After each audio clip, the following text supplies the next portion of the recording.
लाड खान मंदिर के बारे में। चालुक्य शिव मंदिर। चालुक्य शिव मंदिर, जिसे पहले शिव को समर्पित लाड खान मंदिर के नाम से जाना जाता था, सबसे पुराने हिंदू मंदिरों में से एक है और भारत के कर्नाटक राज्य में ऐहोल में स्मारकों के समूह में स्थित है। पहले ये 7वीं या 8वीं शताब्दी का था, अब ये लगभग 5वीं शताब्दी का है। ये दुर्गा मंदिर ऐहोल के दक्षिण में स्थित है। मंदिर में शुरुआती लकड़ी के मॉडल के स्पष्ट संकेत दिखाई देते हैं। उदाहरण के तौर पर इसे मंडप की छत के निर्माण में देखा जा सकता है। मंदिर में एक तीर्थ गर्भगृह है जिसके सामने एक मंडप है और अन्य प्रारंभिक मंदिरों में देखे गए गर्भगृह की परिक्रमा के लिए एक ढका हुआ मार्ग है। मुख्य मंडप गर्भगृह के सामने स्थित है और इसमें 12 नक्काशीदार स्तंभों का एक समूह है। सभा मंडप महामंडप की ओर जाता है और स्तंभों को 2 संकेंद्रित वर्गों के रूप में व्यवस्थित किया गया है। दीवारों पर फूलों के पैटर्न हैं और खिड़कियों पर उत्तरी शैली में जाली का काम किया गया है। गर्भगृह के सामने एक दूसरा छोटा गर्भगृह हॉल के केंद्र के ऊपर स्थित है, जिसकी बाहरी दीवारों पर कई नक्काशीदार छवियां हैं। मंदिर का निर्माण पंचायतन शैली में किया गया था, जो मंदिर निर्माण में एक बहुत ही प्रारंभिक प्रयोग का संकेत देता है।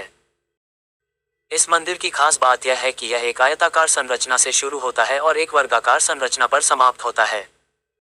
मूल रूप से विष्णु को समर्पित अब मुख्य मंदिर में नंदी के साथ एक शिवलिंग है।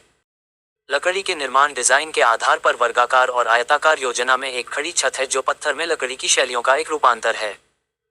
महामंडप बाहर से खंभों के बीच बड़ी खिड़कियों द्वारा खुला है। महामंडप के ऊपर की छत उत्तर भारत में टावर शिखरों और दक्षिण में विमानों के भविष्य के रूपों के पहले संस्करण के रूप में एक बुर्ज दिखाती है। पत्तदकल।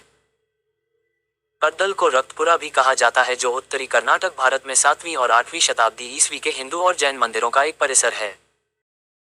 बागलकोट जिले में मालाप्रभा नदी के पश्चिमी तट पर स्थित यह यूनेस्को विश्व धरोहर स्थल बादामी से 23 किलोमीटर 14 मील और ऐहोल से लगभग 9.7 किलोमीटर 6 मील दूर है। दोनों ऐतिहासिक रूप से चालुक्य स्मारकों के महत्वपूर्ण केंद्र हैं। ये स्मारक भारतीय कानून के तहत एक संरक्षित स्थल है और इसका प्रबंधन भारतीय पुरातत्व सर्वेक्षण ASI द्वारा किया जाता है। यूनेस्को ने पद्दल को उत्तरी और दक्षिणी भारत के स्थापत्य रूपों का सामंजस्यपूर्ण मिश्रण और अपने चरम पर उदार कला का चित्रण बताया है। हिंदू मंदिर आमतौर पर शिव को समर्पित होते हैं, लेकिन वैष्णववाद और शक्तिवाद, धर्मशास्त्र और किंवदंतियों के तत्व भी चित्रित होते हैं।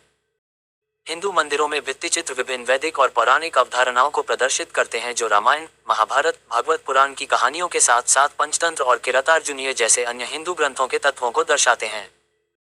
जैन मंदिर केवल एक जिन को समर्पित है। जटिल फ्रिज और उत्तरी और दक्षिणी शैलियों के मिश्रण वाले सबसे परिष्कृत मंदिर पापनाथ और विरूपाक्ष मंदिरों में पाए जाते हैं। विरूपाक्ष मंदिर हिंदू पूजा का एक सक्रिय घर है। मल्लप्रभा नदी कृष्णा नदी की एक सहायक नदी है, जो चारों ओर से पहाड़ों की घाटी और मैदानों को काटती है, जिसका दक्षिण भारत के इतिहास में बहुत महत्व और स्थान है। हिंदू परंपरा के अनुसार उत्तर दिशा में बहने वाली नदी को उत्तरवाहिनी गंगा भी कहा जाता है। इतिहास। राज्याभिषेक के पद्दल पत्थर को एक पवित्र स्थान माना जाता था, जहां मालाप्रभा नदी उत्तर की ओर हिमालय और कैलाश पर्वत उत्तरवाहिनी की ओर मुड़ती थी। जैसा कि इसके नाम से पता चलता है, इसका उपयोग चालुक्य वंश के दौरान 7वीं शताब्दी ईस्वी में विनयादित्य जैसे राज्याभिषेक समारोहों के लिए किया जाता था। इस स्थान को अन्य नामों से जाना जाता था। वे थे किसुवोलाल अर्थात लाल मिट्टी की घाटी, रक्तापुरा अर्थात लाल रंग का शहर और पद्दा किसुवोलाल अर्थात राज्याभिषेक के लिए लाल मिट्टी की घाटी। साइट बताती है कि भारतीय पुरातत्व सर्वेक्षण का उल्लेख श्रीविजय के ग्रंथों में किया गया है और टॉलेमी द्वारा इसे पेटिरगाल के रूप में संदर्भित किया गया है। 5वीं-6ठी शताब्दी के दौरान चालुक्य के शुरुआती शासक वैष्णव थे, एक ऐसा समुदाय जो वैष्णव धर्म के अनुयायियों के साथ भगवान विष्णु में विश्वास करता है और उनकी पूजा करता है और फिर खुद को शैवों में परिवर्तित कर लिया। एक ऐसा समुदाय जो भगवान शिव को मानता है और उनकी पूजा करता है और शिववाद के अनुयायी हैं। इसलिए इस परिसर में और इसके आसपास के मंदिर भगवान शिव को समर्पित हैं। पद्दल निकटवर्ती ऐहोल और बादामी के साथ वास्तुकला में नवाचारों और विचारों के प्रयोग के लिए एक प्रमुख सांस्कृतिक केंद्र और धार्मिक स्थल बन गया। 5वीं शताब्दी के दौरान गुप्त साम्राज्य के शासन के दौरान राजनीतिक स्थिरता का दौर आया, जिसके दौरान ऐहोल विद्वता का केंद्र बन गया। अगली 2 शताब्दियों के दौरान वास्तुकला में प्रयोग बादामी तक विस्तारित हुए। सीखने की इस संस्कृति ने 7वीं शताब्दी में पद्दल को अपने घेरे में ले लिया, जो एक ऐसा गठबंधन बन गया जहां उत्तरी और दक्षिणी भारत के विचारों का मेल हुआ। इस बात की अवधि के दौरान चालुक्य साम्राज्य ने ऐहोल बादामी पद्दल क्षेत्र में कई मंदिरों का निर्माण किया। चालुक्य साम्राज्य के पतन के बाद इस क्षेत्र पर राष्ट्रकूट साम्राज्य का कब्जा हो गया, जिसने 10वीं शताब्दी तक इस क्षेत्र पर शासन किया। 11वीं शताब्दी और 12वीं शताब्दी में यह क्षेत्र प्रारंभिक चालुक्य साम्राज्य की एक शाखा कल्याणी के पश्चिमी चालुक्य साम्राज्य के स्वर्गीय चालुक्यों के शासन के अधीन आ गया। हालांकि यह क्षेत्र एक राजधानी क्षेत्र नहीं था और न ही किसी के निकट था। शिलालेखों, समकालीन ग्रंथों और स्थापत्य शैली जैसे कई स्रोतों से संकेत मिलता है कि 9वीं से 12वीं शताब्दी तक पद्दल क्षेत्र में नए हिंदू, जैन और बौद्ध मंदिरों और मठों का निर्माण जारी रहा। इतिहासकार जॉर्ज मिशेल इसका श्रेय पर्याप्त जनसंख्या की उपस्थिति और इसकी बढ़ती संपत्ति को देते हैं। घाटी के साथ साथ दक्कन क्षेत्र का अधिकांश भाग दिल्ली सल्तनत सेनाओं द्वारा छापे और लूट का विषय था, जिसने इस क्षेत्र को तबाह कर दिया। ये काल विजयनगर साम्राज्य के उदय के साथ समाप्त हुआ। ये स्मारकों की सुरक्षा के लिए किलों के निर्माण के लिए जिम्मेदार था, जैसा कि बादामी के किले में शिलालेखों से पता चलता है। पद्दल सीमावर्ती क्षेत्र का एक हिस्सा था जो विजयनगर और इसके उत्तर में सल्तनत के बीच युद्धों का गवाह था। 1565 में विजयनगर साम्राज्य के पतन के बाद पट्टिक्कल को बीजापुर सल्तनत ने अपने कब्जे में ले लिया, जिस पर आदिल शाही वंश का शासन था। 17वीं शताब्दी के अंत में औरंगजेब के अधीन मुगल साम्राज्य ने सल्तनत से पट्टिक्कल पर नियंत्रण हासिल कर लिया। मुगल साम्राज्य के पतन के बाद पट्टिक्कल मराठा साम्राज्य के नियंत्रण में आ गया। बाद में इसने एक बार फिर हाथ बदल लिया जब 18वीं शताब्दी के अंत में हैदर अली और टीपू सुल्तान ने इस पर कब्जा कर लिया, लेकिन जब अंग्रेजों ने टीपू सुल्तान को हरा दिया और इस क्षेत्र पर कब्जा कर लिया तो उन्होंने इसे खो दिया। ऐहोल ऐहोल IPAI होल को एवली अहिवोलाल या आर्यपुरा भी कहा जाता है, जो कर्नाटक भारत में प्राचीन और मध्ययुगीन युग के बौद्ध, हिंदू और जैन स्मारकों का एक ऐतिहासिक स्थल है, जो 6ठी शताब्दी से 12वीं शताब्दी ईस्वी तक का है। इस स्थल पर बचे हुए अधिकांश स्मारक 7वीं से 10वीं शताब्दी के हैं। खेत और बलुआ पत्थर की पहाड़ियों से घिरे एक छोटे से गांव के आसपास स्थित ऐहोल एक प्रमुख पुरातात्विक स्थल है, जिसमें बागलाकोटे जिले में मालाप्रभा नदी घाटी के साथ फैले 120 से अधिक पत्थर और गुफा मंदिर हैं। हुनागुंडा तालुक दूरी 35 किलोमीटर। ऐहोल बादामी से 35 किलोमीटर 22 मील और पट्टाडकल से लगभग 9.7 किलोमीटर 6.0 मील दूर है। दोनों ऐतिहासिक रूप से महत्वपूर्ण चालुक्य स्मारकों के प्रमुख केंद्र हैं।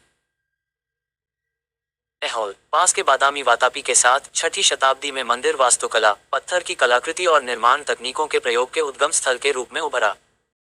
इसके परिणामस्वरूप 16 प्रकार के मुक्त खड़े मंदिर और 4 प्रकार के रॉक कट मंदिर बने। ऐहोल में वास्तुकला और कला में जो प्रयोग शुरू हुआ, उसने पट्टिक्कल के स्मारकों के समूह को यूनेस्को की विश्व धरोहर स्थल बना दिया। 100 से अधिक ऐहोल मंदिर हिंदू हैं, कुछ जैन हैं और एक बौद्ध है। इनका निर्माण और निकटता में सह अस्तित्व था।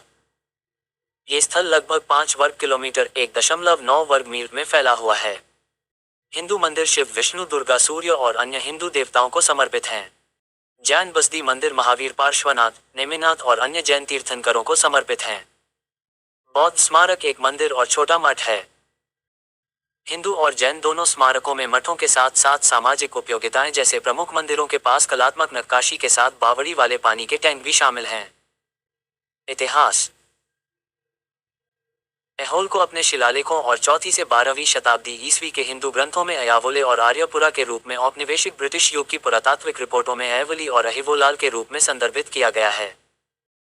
परशुराम की कथा से जुड़ी है, जिनके बारे में कहा जाता है कि उन्होंने अपमानजनक क्षत्रियों को मारने के बाद यहाँ अपनी कुल्हाड़ी धोई थी, जो इस भूमि को अपना अधिकार देकर अपनी सैन्य शक्तियों का शोषण कर रहे थे। लाल रंग 19वीं सदी की स्थानीय परंपरा का मानना है कि नदी में चट्टान पर मौजूद पैरों के निशान परशुराम के हैं।